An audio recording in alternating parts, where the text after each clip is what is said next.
সুপ্রভাত। Journey with Chhoton চ্যানেলের পক্ষ থেকে আপনাদের সবাইকে আবার একটা নতুন ভিডিওতে স্বাগত। আজকে মঙ্গলবার, এপ্রিল মাসের 8 তারিখ। এখন সময় হচ্ছে সকাল 7:15। আমি আবার বেরিয়ে পড়েছি আপনাদের একটা সুন্দর ভিডিও উপহার দেব বলে। আমি এখন হাওড়া স্টেশনের বাইরে দিয়ে হেঁটে হেঁটে হাওড়া স্টেশনের ভেতরে ঢুকছি। আজকে আমার গন্তব্যস্থল হচ্ছে নবদ্বীপ ধাম। আমি আজকে 13063 বালুরঘাট এক্সপ্রেস করে নবদ্বীপ ধাম যাব। আমি আজকে লোকালে যাচ্ছি না, কেননা সকালে বালুরঘাট এক্সপ্রেসে 1 ঘন্টা 37 মিনিটে আমাকে পৌঁছে দেবে নবদ্বীপ ধাম।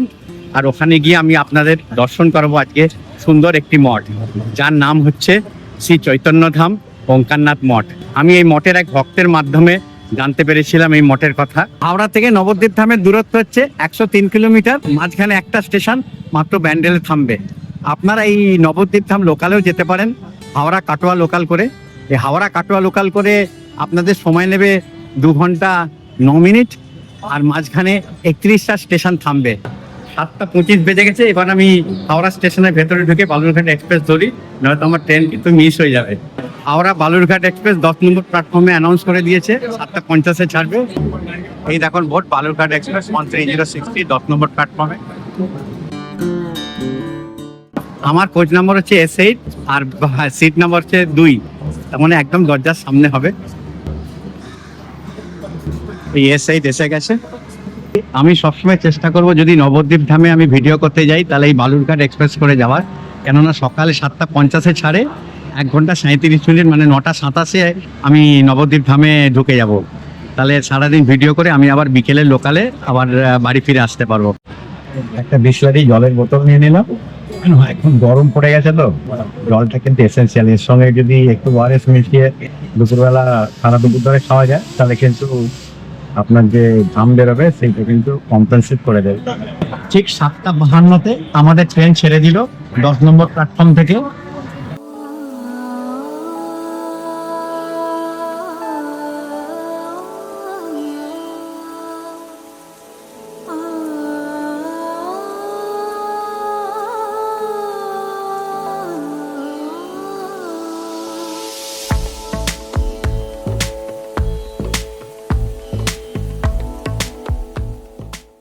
তিন নম্বর প্ল্যাটফর্মে আমাদের গাড়ি ঢুকলো। অ্যাকচুয়ালি 9:27-এ ঢোকার কথা ছিল, তার মানে মোটামুটি 27, 35, 20 মিনিট লেটে গাড়ি ঢুকেছে। এখন আমি 1 নম্বর প্ল্যাটফর্ম থেকে বেরিয়ে আমার যে গন্তব্যস্থল শ্রী চৈতন্য ধাম ওঙ্কারনাথ মঠে যাব। এই শ্রী চৈতন্য ধাম ওঙ্কারনাথ মঠটা হচ্ছে নয়নতারা ঘাটে। এই নয়নতারা ঘাটে কিভাবে যেতে হবে আপনাদের আমি বলবো। আমাদের গাড়ি 3 নম্বর প্ল্যাটফর্মে এসেছিল, ওখান থেকে ফুট ওভার ব্রিজ দিয়ে ঘুরে আমি এই 1 নম্বরে নামছি। 1 নম্বরে নেবে তারপর গেটের বাইরে যাব। স্টেশনের বাম দিকে টিকিট কাউন্টার। 1 নম্বর প্ল্যাটফর্ম থেকে বেরিয়ে স্টেশনের বাইরের দৃশ্যটা এরকম। খুব পরিষ্কার পরিচ্ছন্ন স্টেশন। ঠিক বেরোবেন, বেরিয়ে বাঁ দিকে দেখবেন লাইন দিয়ে টোটো দাঁড়িয়ে রয়েছে।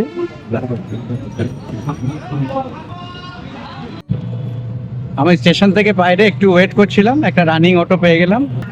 আমি স্টেশন থেকে বাঁ দিকে একটুখানি এগিয়ে এলাম, কেননা একা আছি তো। একা এলে এখন আমাকে ফুল অটো বুক করতে হবে, তাই জন্য একটুখানি এগিয়ে এলাম। এগিয়ে এসে রানিং একটা টোটো ধরলাম। রানিং টোটো আমাকে 20 টাকায় পৌঁছে দেবে ওঙ্কারনাথ মঠে, শ্রী চৈতন্য ধাম ওঙ্কারনাথ মঠ, যেটা হচ্ছে নয়নতারা ঘাটে শিবাস অঙ্গনের একদম পাশে। তো আপনারা যদি এখানে আসেন তাহলে আমি বলবো আপনারা নবদ্বীপ স্টেশনে নামার পরে 1 নম্বর প্ল্যাটফর্ম দিয়ে বেরিয়ে বাঁদিকে একটু এগিয়ে, আপনারা যদি 4-5 জন থাকেন তাহলে বুক করে চলে আসবেন, কোনো অসুবিধা নেই। পার হেড 20 টাকা করে নেবে। আর যদি আপনারা একা আসেন তাহলে একটুখানি এগিয়ে টোটো স্ট্যান্ড থেকে একটুখানি এগিয়ে দাঁড়াবেন, রানিং টোটোতে আপনি উঠে যাবেন, 20 টাকায় পৌঁছে যাবেন। টোটো থেকে আমার সময় নিল মোটামুটি 15 মিনিট। স্টেশন থেকে 20 টাকা ভাড়া। এনি দাদা, এই জায়গায় আমাকে টোটো নামিয়ে দিল। এইটা হচ্ছে শ্রীমৎ গোপীদাস বাবাজি মহারাজের আশ্রম। এই যে সামনে একটা গলি ঢুকে গেছে, এই গলিতে আমাকে যেতে হবে। এখন গলির এখানে একটা বোর্ড টাঙা রয়েছে শ্রী চৈতন্য ধাম ও ওঙ্কারনাথ মঠ। আজকে আমরা ওইখানেই যাচ্ছি। আপনাদের আমি একটা জিনিস বলছি যে আমি কিন্তু নবদ্বীপ ধাম একদিন ওই টোটো করে ঘুরিয়ে দেখানো আর তার ভিডিও করে আমার ঠিক স্যাটিসফাই লাগবে না। তাই জন্য আমি এই নবদ্বীপ ধামে সকালবেলা ট্রেনে করে আসবো, এক একটা জায়গা দর্শনীয় স্থান আপনাদের আমার ভিডিওর মাধ্যমে দেখাবো, তার ইতিহাস বলবো, দেখবেন আপনাদের খুব ভালো লাগবে। ওই আসবো নবদ্বীপ ধামে, তারপর টোটো ভাড়া করে একদিনে 12টা 14টা মন্দির দেখবো এবং তার ভিডিও করে আপনাদের দেখাবো, সেটা কিন্তু আমার ঠিক স্যাটিসফাই হবে না। আমার যে মূল উদ্দেশ্য যে দর্শনীয় স্থানগুলো বিস্তারিতভাবে আপনাদের সুন্দরভাবে দেখানো এবং তার সংক্ষেপে ইতিহাস বলা, সেইগুলো কিন্তু একদিনে সম্ভব হবে না। তাই আমি ঠিক করেছি নবদ্বীপ ধামে যখন আসবো, এরকম 4 বা 5 দিন আমি আসবো।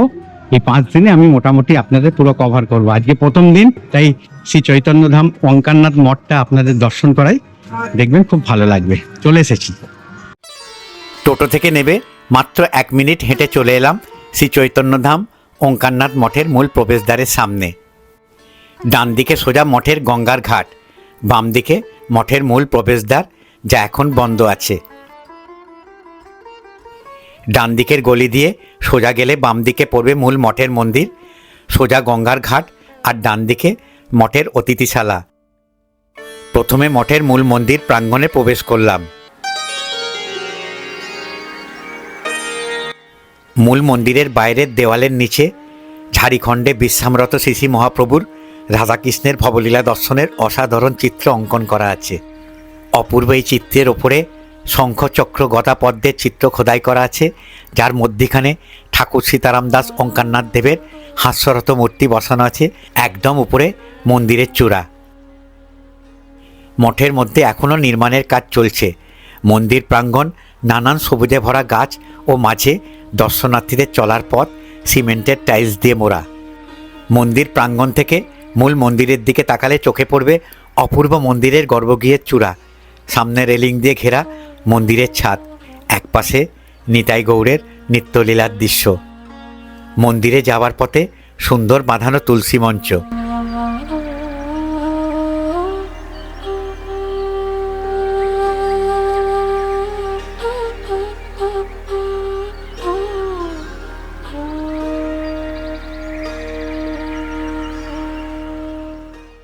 আর একটু এগোলে অপূর্ব ছোট হরি মন্দির। হরি মন্দিরের চারিদিকে শ্রী রাধাকৃষ্ণের ও লক্ষ্মীনারায়ণের ছবি খোদাই করা আছে।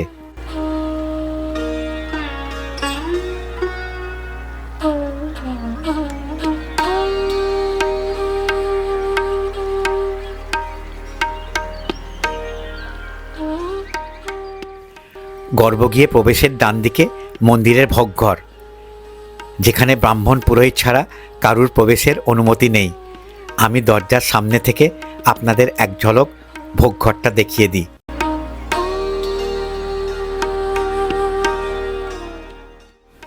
ভোগঘরের পেছন দিয়ে গঙ্গা বয়ে চলেছে।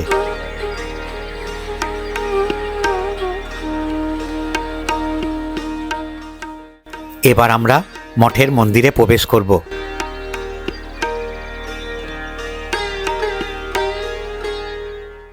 প্রবেশ করেই সামনে বিশাল নাট মন্দির। নাট মন্দিরের মেঝ পাথর দিয়ে মোড়া। নাট মন্দিরের চারিধারের দেওয়াল সুন্দরভাবে সজ্জিত। বাংলা তথা ভারতের সাধকদের মধ্যে এক উল্লেখযোগ্য সাধক ছিলেন সীতারাম দাস ওঙ্কারনাথ। 1891 খ্রিস্টাব্দে বাংলার 1298 সনের 6ই ফাল্গুন বুধবার সকাল 8টা 1 মিনিটে কৃষ্ণা পঞ্চমী তিথিতে তিনি জন্মগ্রহণ করেছিলেন। হুগলি জেলার ডুমুরদহে ছিল তার বাড়ি।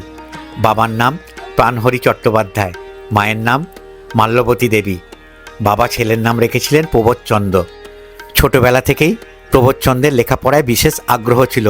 স্মৃতিভূষণ দাশরথী মুখোপাধ্যায়ের চতুষ্পাটিতে লেখাপড়া করেছিলেন।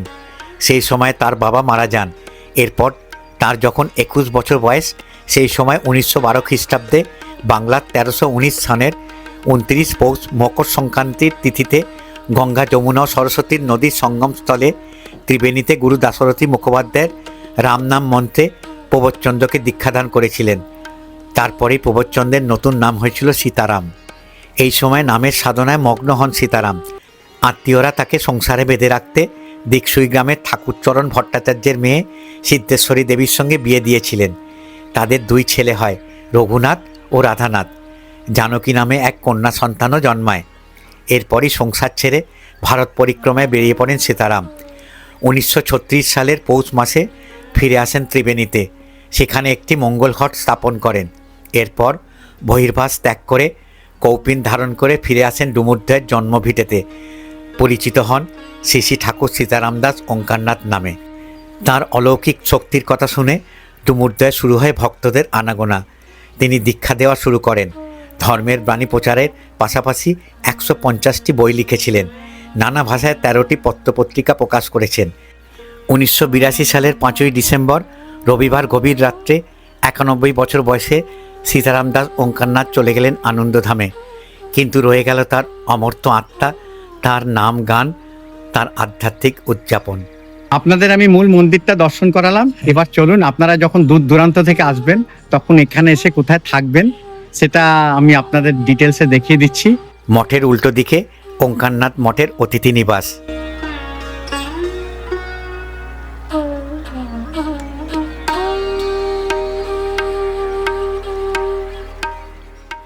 অতিথি নিবাস প্রাঙ্গণে প্রবেশ করে মনে হলো আমি যেন গঙ্গার তীরে হরিদ্বার বা ঋষিকেশের কোনো আশ্রমে প্রবেশ করছি। বৃক্ষের যে শাখা প্রশাখাগুলো একদম গঙ্গায় নুয়ে আছে। আচ্ছা, বৃন্দাবনেও এরকম একদম। বৃন্দাবনেও আপনার নামটা একটুখানি। অধমের নাম সন্ন্যাসী। তুমি জনার্দন মহারাজকে চিনতে? হ্যাঁ হ্যাঁ, এ ওর ছোট ভাই। এটাও আম গাছ না? হ্যাঁ। দুটোই আম গাছ। আধ্যাত্মিক পরিবেশ ঘেরা, সামনে 3তলা গঙ্গামুখী অতিথি নিবাস, বাম দিকে লোহার স্ট্রাকচার বানানো। এখানে তিরপল দিয়ে বিয়ে, অন্নপ্রাশন বা অন্যান্য ক্রিয়াকর্মের অনুষ্ঠান রীতি পালন করা হয়। এই শান্ত নিরিবিলি আধ্যাত্মিক পরিবেশ ঘেরা এই মঠ, এখানে এলে দেখবেন মন প্রাণ শান্তিতে ভরে যাবে। অতিথিশালায় প্রবেশ করে বাম দিকে মঠের কার্যালয়, ডান দিকে কেন্টের আরও ওয়াটার ফিল্টার। এই মঠের এক সেবায়েত শ্রী সন্ন্যাসী বাবাজি আমার অনুরোধে আমাকে অতিথিশালার 3টে ঘর আমার দর্শকদের জন্য দেখাতে নিয়ে যাচ্ছেন। দ্বিতলে উঠেই সামনে বিশাল লম্বা বারান্দা, সামনে মা গঙ্গাকে দেখা যাচ্ছে। বারান্দার ডান দিকে ঠাকুরের বিগ্রহ।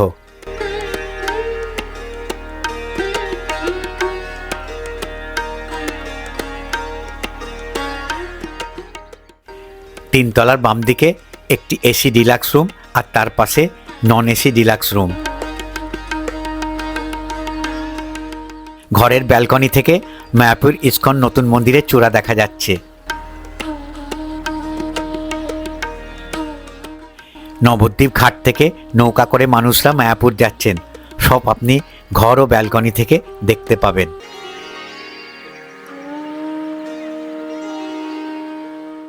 চলুন, প্রথমে এই যে অতিথিশালার যে সব থেকে ভালো যে ঘরটা, যেটা গঙ্গা দর্শন আপনারা একদম ঘর থেকে পাবেন, ঘরের জানলা থেকে গঙ্গা দর্শন করতে পারবেন এবং এই আশ্রমের যে মন্দিরটাও দর্শন করতে পারবেন।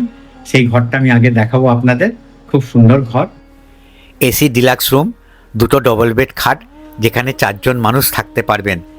ঘরের সাইজ অনেক বড়, চারিধার খোলামেলা। ঘরে এসি ও ফ্যান আছে।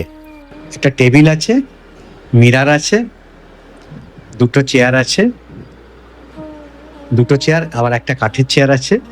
এটা একটা ডবল বেড খাট আর এটা একটা ডবল বেড খাট, মানে ডবল বেডের থেকে ছোট, কিন্তু 2 জন মোটামুটি অ্যাডজাস্ট হয়ে যাবে। তার মানে টোটাল 4 জন আপনারা এই রুমে থাকতে পারবেন। মার্বেল বসানো,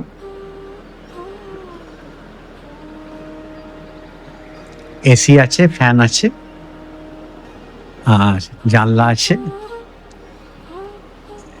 জানলা দিয়ে আপনারা সোজা দর্শন করতে পারবেন গঙ্গা। এই দেখুন, জানলা দিয়ে গঙ্গা দর্শন করুন।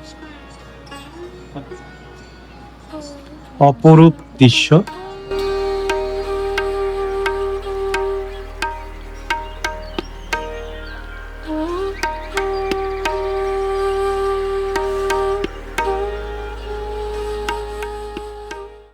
কমোড সিস্টেমের টয়লেট, বেসিন আছে,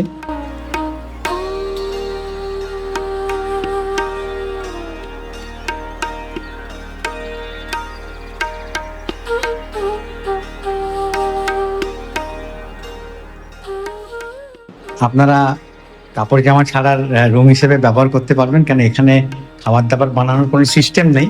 কিন্তু যেহেতু এটা করা হয়েছে, রান্নার সিস্টেম রাখা হয়েছে, যদি পরবর্তীকালে কোনো ভাবে এটা রান্নার সিস্টেম করা যায় কিনা এখানে, কিন্তু এখন এটা কাপড় জামা ছাড়া হিসেবে আপনারা ইউজ করতে পারবেন।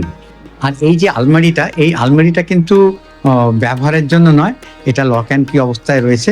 এখানে আশ্রমের জিনিসপত্র রয়েছে এর ভেতর, তাই জন্য এটা যারা এই রুম অকুপাই করবেন তাদের জন্য কিন্তু এই আলমিরাটা নয়।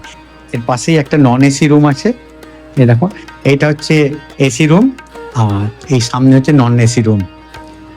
এটা অ্যাকচুয়ালি ডিলাক্স টাইপের, ডিলাক্স নন এসি, আর এটা হচ্ছে ডিলাক্স এসি। আর সামনে একটা বারান্দা আছে, এখানে একটা ডাইনিং টেবিল আছে।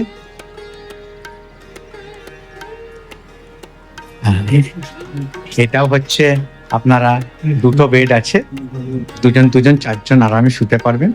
এটা হচ্ছে নন এসি, পরিষ্কার পরিচ্ছন্ন, টেবিল আছে, চেয়ারও দিয়ে দেবে, অ্যাটাচ টয়লেট, খুব পরিষ্কার পরিচ্ছন্ন।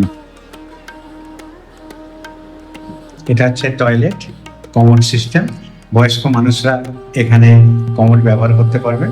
মেন হচ্ছে কমোডটা, এটা হচ্ছে বেসিন।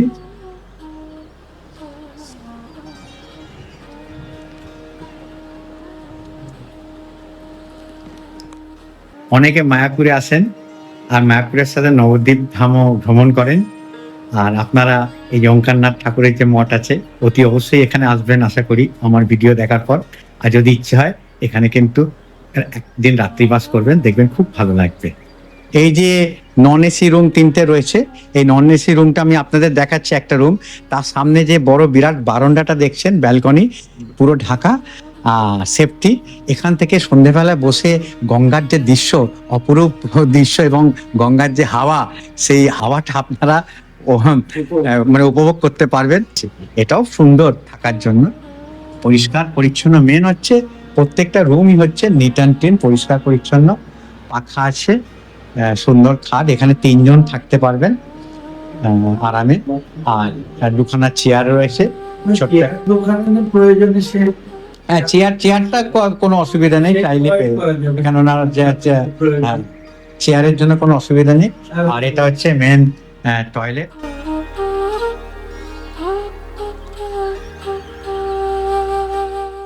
এবার এই মঠের নিজস্ব নয়নতারা ঘাটটা দর্শন করি। ঘাটে নামার আগে বাম দিকে শিবের মন্দির,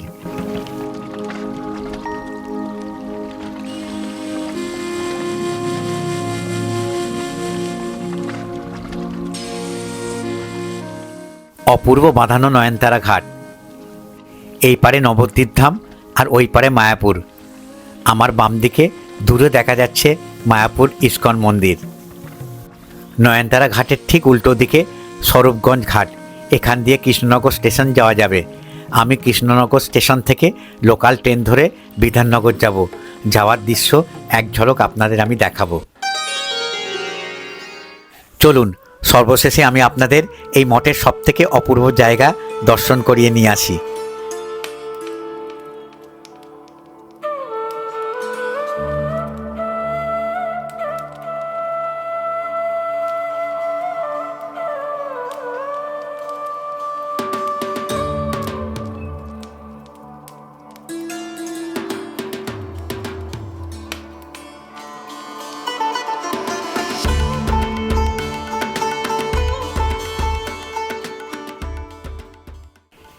ভোরবেলা ও সন্ধ্যাবেলা এই স্থানে এসে আপনারা ধ্যান বা উপাসনা করতে পারবেন। অপূর্ব অসাধারণ দৃশ্য, অপূর্ব মন্দিরের গর্ভগৃহের চূড়া।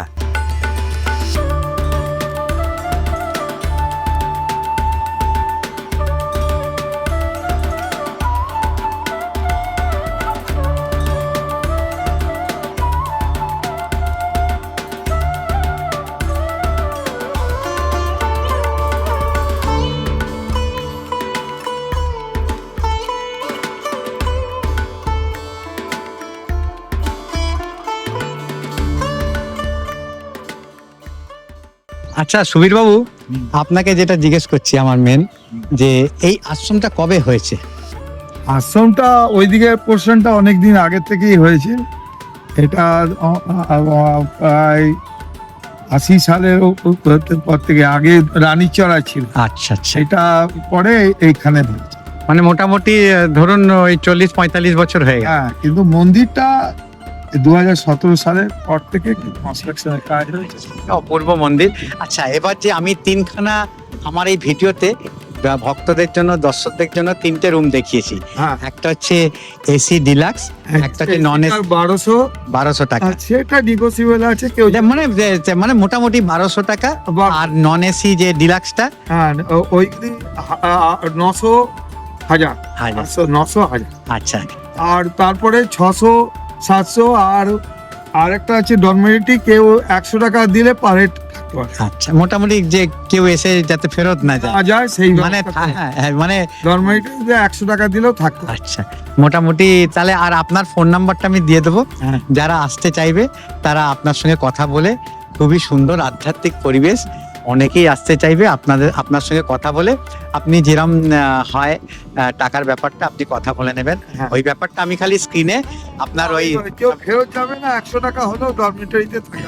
টাকার মানে মোটামুটি 1200 টাকা, 900 টাকা, 700 টাকা এইরকম একটা রেঞ্জ রয়েছে। আর এমনি কেউ ফেরত যেতে হবে না, হ্যাঁ, 100 টাকা দিয়েও পারে, ডরমেটরি থাকতে পারবেন। ঠিক আছে। আরো যেন ফেরত না যায়। আর দুপুরের প্রসাদ হচ্ছে 100 টাকা, হ্যাঁ, আর বিকালে 50। আর রাত্রিবেলার প্রসাদ হচ্ছে 50 টাকা। তার মানে এখানে আহারেরও ব্যবস্থা আছে, প্রসাদ। আর এমনি ক্রিয়াকর্ম যদি কেউ পারে, বইতে বিয়ে, হ্যাঁ। মানে নিরামিষ হ্যাঁ। ভাবে দিয়ে তাকে ওয়েলকাম, সব ডেকোরেট করে দেবো। আচ্ছা, হচ্ছে ওই যে হ্যাঁ। খাঁচাটা আছে, হ্যাঁ হ্যাঁ, ওইখানে তেরপল কাটিয়ে সামিয়ানা। আমি ইয়েটাও দেখাবো, ওর আর্ট হচ্ছে, হবে। আচ্ছা আচ্ছা আচ্ছা, তাহলে মোটামুটি সবকিছু আছে, যা কিছু আপনার সঙ্গে কথা বলে হ্যাঁ, ব্যবস্থা। একদম। ঠিক আছে, তাহলে আপনার টেলিফোন নাম্বারটা দিয়ে দেবো। হ্যাঁ, অনেক অনেক ধন্যবাদ আমাকে অ্যালাউ করার জন্য, কৃতজ্ঞতা জানাচ্ছি। আমার এই মঠটা সত্যি খুব ভালো লেগেছে। আমি নিজে থেকে বলছি, আপনারা যদি সুযোগ পান অতি অবশ্যই কিন্তু এই শ্রী শ্রী চৈতন্যধাম ওঙ্কারনাথ মঠে চলে আসবেন, 2 দিন থাকবেন, ওই দেখবেন আটটা আপনাদের মন একদম চেঞ্জ হয়ে যাবে, একদম পরিবর্তন হয়ে যাবে এই গঙ্গার ধারে যদি 2 রাত্রি আপনারা কাটাতে পারেন। আর রাত্রির পরিবেশ তো আরো ভালো, যেটা আমি আপনাদের আমার ভিডিওর মাধ্যমে দেখাতে পারলাম না, যেহেতু আমাকে এক্ষুনি আবার বেরিয়ে পড়তে হবে। জানেনই তো আমি রাত্রিবাস কোথাও করতে পারি না। আপনাদের আরেকটা জিনিস আমি ইনফরমেশন জানাচ্ছি, আপনারা যদি 4 চাকা প্রাইভেট কার, নিজেদের কার নিয়ে আসেন, তাহলে আমি গুগল ম্যাপ লোকেশনটা আমার ভিডিওর ডেসক্রিপশন বক্সে দিয়ে দিচ্ছি। আপনারা সেই ডেসক্রিপশন বক্সে গুগল ম্যাপের লোকেশন দেখে এখানে চলে আসবেন। আর এই সুবীরবাবুর সঙ্গে কথা হয়ে গেল, উনি বললেন যে এখানে 4 চাকা পার্কিংয়ের উনি ব্যবস্থা করে দেবেন, কোনো অসুবিধা হবে না। এই মঠেরই ব্যবস্থা আছে 4 চাকা পার্কিংয়ের। যারা রাত্রিবাস করবেন না কিন্তু ঠাকুরকে দর্শন করার জন্য চৈতন্যধামে আসবেন, তাদের জন্য আমি বলে দিচ্ছি, এখানে কিন্তু টয়লেটেরও ব্যবস্থা আছে, তারা এসে টয়লেট ইউজ করতে পারেন। কমোড সিস্টেম, বয়স্ক মানুষদের জন্য কোনো অসুবিধা নেই। এই মঠে কিন্তু সব রকম ব্যবস্থাই আমাদের সুবীরবাবু করে রেখেছেন, যাতে বয়স্ক মানুষেরা দূর থেকে এসে কোনো অসুবিধে ফেস না করেন। এখন দুপুর 1:15 বাজে, প্রসাদের সময় হয়ে গেছে, কিন্তু আমি আজকে প্রসাদ গ্রহণ করছি না এখানে। আমি বাড়ি থেকে খাবার নিয়ে এসেছি, তো এখানে যে অতিথিশালা আছে ওখানে বসে আমি দুপুরের খাবারটা, যেটা আমার মিসেস বানিয়ে দিয়েছিল, ওটা খেয়ে নিয়েছি। এবার একটুখানি অপেক্ষা করে এখান থেকে গঙ্গা পেরিয়ে ওই পারে যাব, ওই পার থেকে অটো ধরে কৃষ্ণনগর স্টেশনে যাব, তারপর কৃষ্ণনগর থেকে লোকাল ট্রেনে করে শিয়ালদার অভিমুখে রওনা হবো। ঠিক আছে, ভোগ এই অত না, একটুখানি আমি খাই না একটুখানি, আমার শরীরে খুব মানে একদম একদম আরো কম, একটুখানি খালি আরেকটু কম। খুব জোর করে ওনারা পরমান্ন দিলেন। আর আপনারা তো জানেন পরমান্ন খাওয়া আমার নিষেধ আছে, তবু যেহেতু ভালোবেসে দিয়েছেন আর ঠাকুরের প্রসাদ, তাই জন্য আমাকে গ্রহণ করতে হচ্ছে, কেননা দুধের প্রোডাক্ট আমি খাই না, আপনারা তো সবাই জানেন। আমি ফেরার সময় আপনাদের দেখানোর জন্য কৃষ্ণনগর হয়ে যাচ্ছি। তো এই মঠ থেকে আমি বেরিয়ে বড়ালঘাটে যাব, বড়ালঘাট থেকে লঞ্চে করে স্বরূপগঞ্জে যাব, গঙ্গা পেরিয়ে স্বরূপগঞ্জে গিয়ে ওখান থেকে তারপর অটো করে আমি কৃষ্ণনগরে যাব। আমার দুটো 3 টাকা নিল টিকিট কাটতে। অনেক অনেক ধন্যবাদ। আবার দেখা হবে তাহলে। জয় গুরু, জয় গুরু। জয় গুরু। গঙ্গা পেরোনোর দৃশ্যটাও আপনাদের দেখিয়ে দিচ্ছি কিভাবে যাবেন। এটাই বাকি ছিল। অটো, টোটো, বাস, ট্রেন, এবার নৌকো। এই দেখুন, ওইটা যাচ্ছে মায়াপুর আর এটা হচ্ছে স্বরূপগঞ্জ। এটা হচ্ছে স্বরূপগঞ্জ, দেখুন ওই দিকটা হচ্ছে স্বরূপগঞ্জ আর মায়াপুর ঘাট হচ্ছে ওইটা। নৌকা করে গঙ্গা পেরোনোর একটা আলাদা অনুভূতি, যা বলে বোঝানো যাবে না।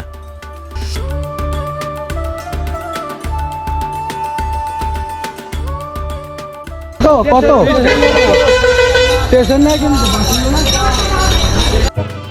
একটা অটোতে মোটামুটি 9 জন লোক, 9 জন প্যাসেঞ্জার হলে অটো ছাড়বে। মোটামুটি 10 মিনিট অপেক্ষা করার পর 9 জন হলো, ছেড়ে দিল গাড়ি আমাদের।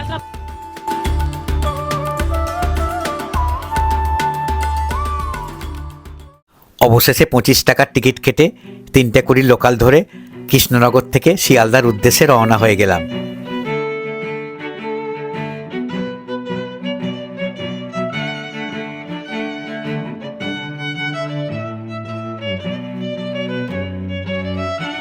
আশা করি আজকের ভিডিওটা আপনাদের ভালো লাগলো।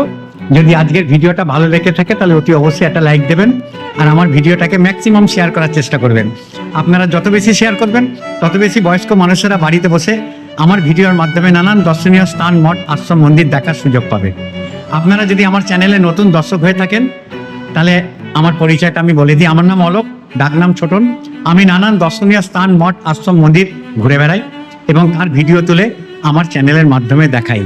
আশা করি আপনাদের আমার ভিডিওগুলো ভালো লাগে। আর আপনারা যারা নতুন দর্শক, একদম নতুন, তাদের আমি অনুরোধ করব আমার চ্যানেলে গিয়ে অনেক ভিডিও আছে সেইগুলো দেখুন। আর যদি আপনাদের সেই ভিডিওগুলো ভালো লাগে তাহলেই আমি আপনাদের অনুরোধ করব আমার চ্যানেলকে সাবস্ক্রাইব করে বেল আইকনটা টিপে দেবেন। তাহলে আমি যখনই কোনো ভিডিও আপলোড করব তার নোটিফিকেশন আপনাদের মোবাইলে সঙ্গে সঙ্গে চলে যাবে। আর একটা আপনাদের অনুরোধ করছি, আপনারা ভিডিওটা যদি ভালো লাগে অতি অবশ্যই একটা লাইক দেবেন কিন্তু, কেননা একটা লাইক আমাকে উৎসাহিত করবে আগামী দিনে আরও ভালো ভালো ভিডিও তৈরি করার। তাহলে আমি ভিডিওটা এখানেই শেষ করছি। আবার আপনাদের সামনে হাজির হব একটা নতুন ভিডিও এনে আমার চ্যানেল জাহ্নবী ছোটনের মাধ্যমে। তাহলে আমি ভিডিওটা যেখানেই শেষ করলাম।